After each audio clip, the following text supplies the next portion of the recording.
Halo semuanya, selamat datang lagi di paparan kita. Nah, hari ini, jujur aja, saya semangat banget karena kita bakal ngebedah sebuah perjalanan intelektual yang, wah, benar-benar monumental. Kita bakal ngebahas seorang tokoh luar biasa yang warisan pemikirannya itu masih terus membentuk cara jutaan orang memahami agama di era modern ini. Namanya Tengku Muhammad Hasbi Asyidiki. Beliau ini bukan sekedar ulama biasa ya, beliau ini asli seorang pendobrak. Di saat orang-orang udah ngerasa kelewat nyaman sama tradisi yang stagnan, Hasbi ini berani banget mempertanyakan akar dari segalanya dan merumuskan ulang gimana sih hukum Islam itu seharusnya membumi di Nusantara. Oke, mari langsung kita bedah. Bayangin deh, di tahun 1940, dalam sebuah artikel provokatif berjudul Memudahkan Pengertian Islam, Hasbi ngelontarin kritik tajam ini. Dia nyadar ada satu masalah besar. Fikih atau jurisprudensi Islam lagi diperlakukan persis kayak barang antik di museum. Tahu kan maksudnya? Sesuatu yang cuma boleh dikagumi dari jauh, berdebu, nggak boleh disentuh, apalagi diubah-ubah. Hasbi ngelihat masyarakat tuh memperlakukan interpretasi masa lalu sebagai dogma mati. Padahal harusnya itu jadi alat yang hidup buat nyelesain masalah sehari-hari. Biar gampang ikutin ceritanya, paparan kita bakal dibagi jadi 5 bagian aja. Pertama, masalah fikih barang antik. Terus sang pembaru dari Aceh. Ketiga, merumuskan fikih khas Indonesia. Keempat, warisan tafsir untuk umat. Dan terakhir, relevansi fikih masa kini. Yuk langsung aja kita kupas. Masuk ke bagian pertama, masalah fikih barang antik. Kita mundur dikit ke awal abad 20 buat ngeliat ada ketegangan apa sih yang sebenarnya terjadi di Nusantara waktu itu. Jadi gini, di abad ke-19 sampai awal abad ke-20, landscape hukum Islam di Indonesia tuh benar-benar didominasi sama yang namanya taklid ketat. Kasarnya, gandopsi pendapat secara buta.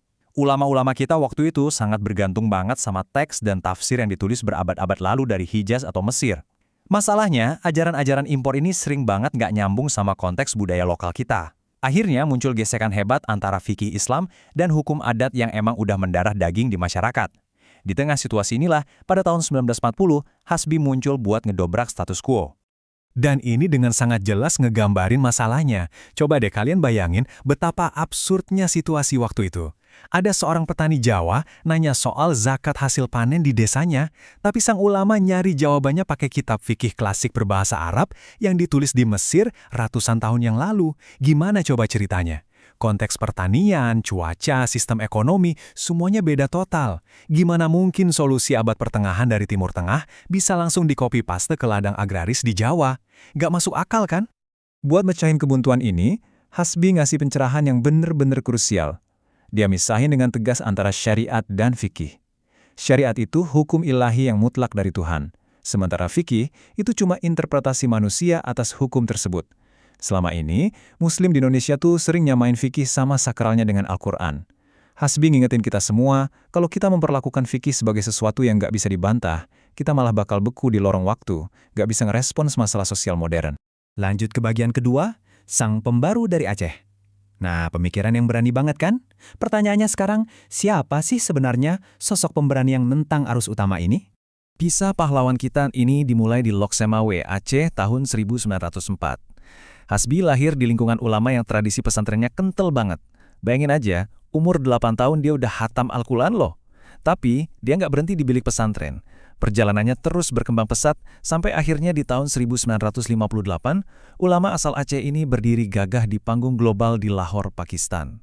Di sana, dia dengan bangga mempresentasikan gagasannya soal hukum Islam yang dilokalkan, yang dia sebut fikih Indonesia.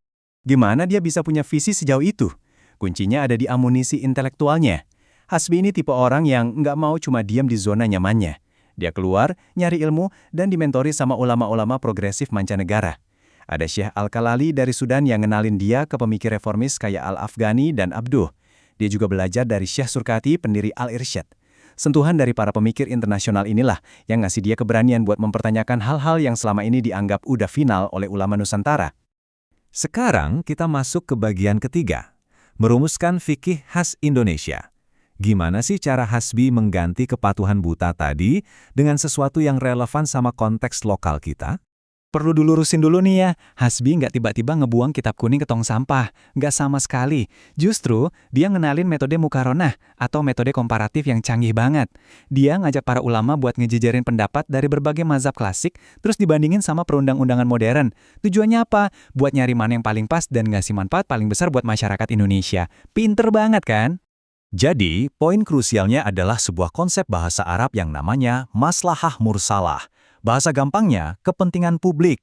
Hasbi jadiin kesejahteraan masyarakat sebagai mesin utama filosofi hukumnya.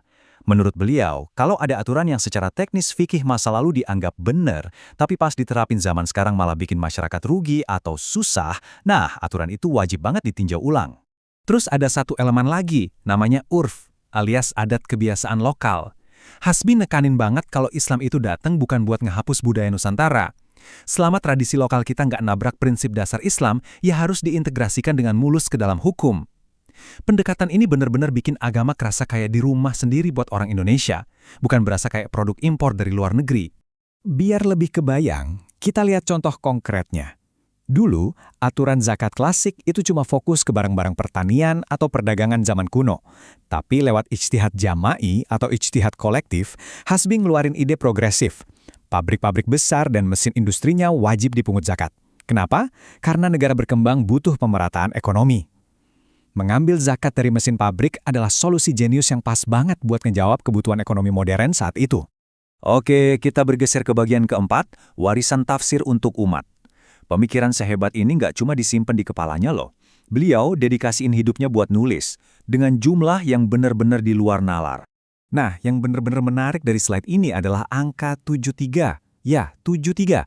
Sepanjang hidupnya, Hasbi berhasil nulis 73 judul buku yang berbeda, yang kalau ditotal bisa jadi 142 jilid. Etos kerjanya emang nggak main-main, apalagi ini semua dia kerjain sambil sibuk ngajar, jadi dekan, sampai ngurusin politik nasional. Wah, gila sih. Dan ngomong-ngomong soal pencapaian luar biasa, lihat angka 30 ini. Ini buat 30 jilid karya legendarisnya, Tafsir Al-Quranul Majid An-Nur. Mahakarya ini dia selesain antara tahun 1952 sampai 1961. Di tengah jadwalnya yang super padat, dia masih nyempetin nulis mahakarya monumental ini. Tapi tahu nggak apa yang paling epik? Dia nulis tafsirnya ini pakai huruf Latin. Hari ini mungkin kita ngerasa itu hal biasa. Tapi dulu, wah ini kontroversial banget. Kalangan tradisional banyak yang protes. Tapi Hasbi punya misi mulia. Dia mau mendemokratisasi ilmu agama. Dia pengen petani, pedagang, dan orang biasa yang nggak bisa baca huruf Arab tetap bisa baca dan paham kitab sucinya sendiri. Bener-bener mikirin umat secara luas, nggak cuma buat elit agama aja.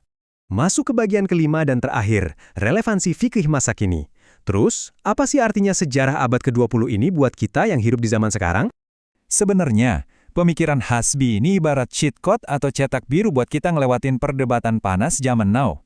Di saat banyak yang masih ribut soal Islam murni versus modern, kerangka Hasbi ngingetin kita, fikih itu produk manusia yang dinamis dan sangat boleh dikritik. Perbedaan pendapat itu bukan ancaman, melainkan keniscayaan ilmiah. Pendekatannya ngebuktiin kalau memadukan nilai universal Islam dengan budaya lokal itu sangat efektif buat ngerawat persatuan dan toleransi kita di Indonesia. Perjalanan sang pendobrak ini akhirnya selesai pada 9 Desember 1975. Kepergiannya ninggalin duka mendalam dan beliau dilepas dengan pidato penuh penghormatan dari sahabat sekaligus sesama raksasa intelektual kita, Prof. Dr. Hamka. Legasinya benar-benar tak terhapuskan sebagai salah satu arsitek pemikiran paling berpengaruh di Indonesia.